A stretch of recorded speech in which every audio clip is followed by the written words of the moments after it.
Speaker for giving me the floor. Uh, Honorable Speaker, first I want to thank the members of the Constitutional Review Commission for a job well done. If you looked at the draft that we have before us, it has really captured the aspirations and wishes of the Gambian people. They have done an extensive consultation. I want to believe for the first time in the history of the Gambia that people were asked as how they should be governed. Consultation was done in a more detailed manner. Honorable Speaker, the essence of review is to improve on the current constitution that we have. And then I want to believe it's one of the reasons why we are seeing the emergence of new independent institutions in our draft. You have the Anti-Corruption Commission, the National Human Rights Commission.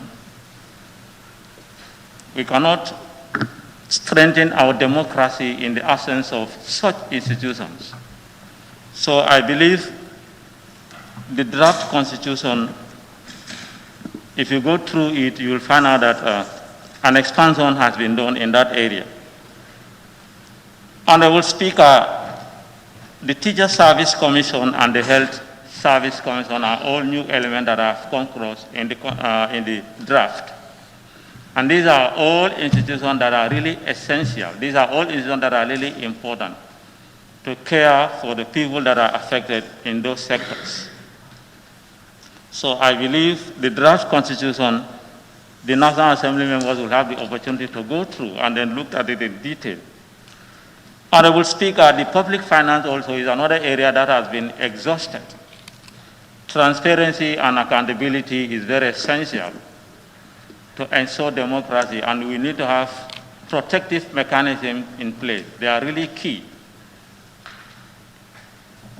So I want to believe the CRC has really done a better job. Honorable Speaker, we are all aware of the current development that are really happening within the sub-region.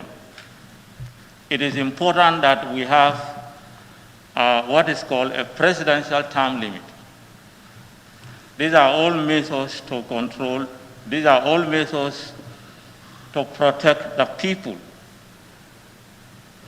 to put an end to dictatorship, and as well as stop corruption. Because what I realize is the belief is that when you stay more in power, the probability of you being corrupt is there, and it is very huge.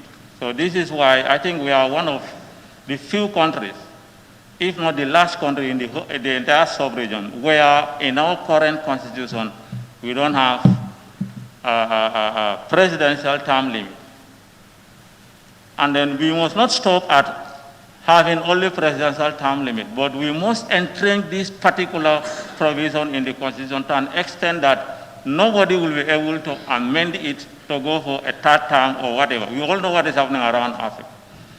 And then if this is not done, our democracy will not be enhanced.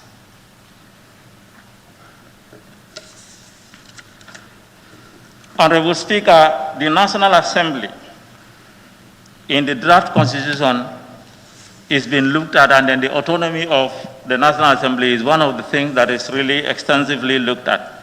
And I want to believe that the National Assembly, being an oversight institution, should be independent in terms of their functions, in terms of their finances. So these are some of the areas that was looked at, and I'm really satisfied the way and manner in which that particular person has been, dealt with. So these are some of the few observations I have made on the draft constitution under the Speaker, and I really thank you for giving me the floor. Thank you very much.